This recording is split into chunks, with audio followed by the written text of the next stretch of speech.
최저임금 제도에 대한 올바른 이해. 최근에 최저임금을 인상하자는 논의가 활발하다.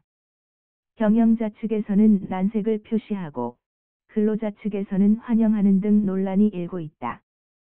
먼저 최저임금 제도란 국가가 노사 간의 임금 결정 과정에 개입하여 사용자가 근로자에게 최저임금 수준 이상의 임금을 지급하도록 법으로 강제하여 이를 보호하는 제도이다.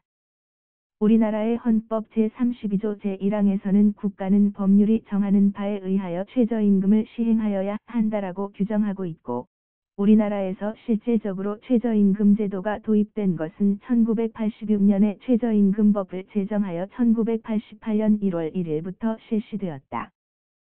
참고로 최저임금 제도는 근로자 수에 관계없이 모든 사업장에 다 적용되며 위반 시에는 3년 이하의 징역 또는 2천만 원 이하의 벌금에 처한다는 점에 유의할 필요가 있다. 현재 경제정책당국에서는 최저임금을 올려 경기를 부양하고 이를 통하여 내수가 진작될 것이라고 한다.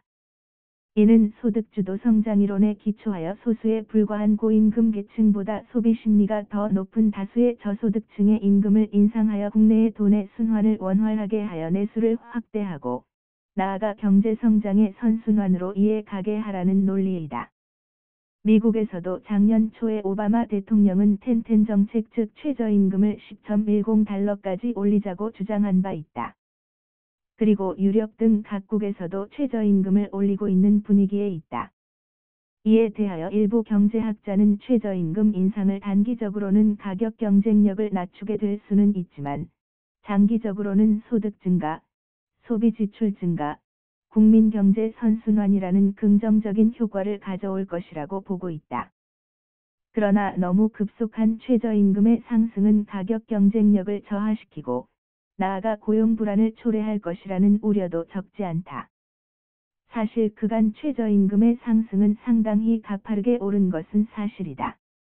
2011년부터 매년 6에서 7%의 상승률을 기록하였기 때문이다. 2013년 통계에 의하면 우리나라의 최저임금 수준은 연간으로 환산하면 12번지 038달러로서 OECD 국가 중 중간 정도에 해당된다고 한다.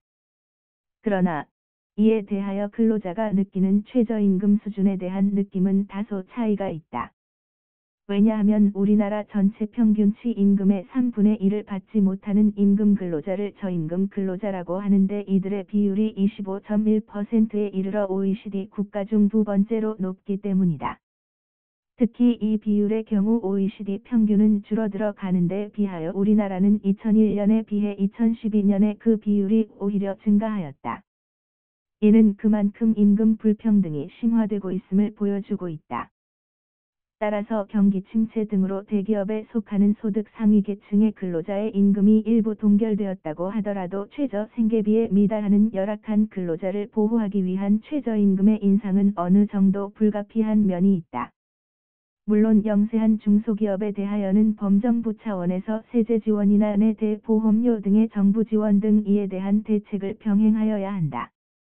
그리고 영세기업의 경우에도 이제는 디지털 시대에 맞게 경쟁력 제고를 위한 노력도 필요하고 틈새 시장 공략, 기술 혁신을 위하여 집중하여야 한다. 과거와 같이 만연히 낮은 인건비에 의존하는 산업 구조에서 벗어나 최저 생계비 수준으로 인상될 최저임금 구조에 맞게 재편될 필요가 있다. 따라서 차제의 최저임금에 대한 인식도 새롭게 할 필요가 있다. 사업주 스스로가 최저임금의 인상을 경제민주화의 실현 내지 상생 차원에서 이해하고 이를 좀 더 긍정적으로 받아들여야 한다. 그리고 이를 통하여 소득 증대, 소비 진작 및 국민 경제의 선순환으로 나아가는 발전적 계기로 삼기를 기대해 본다.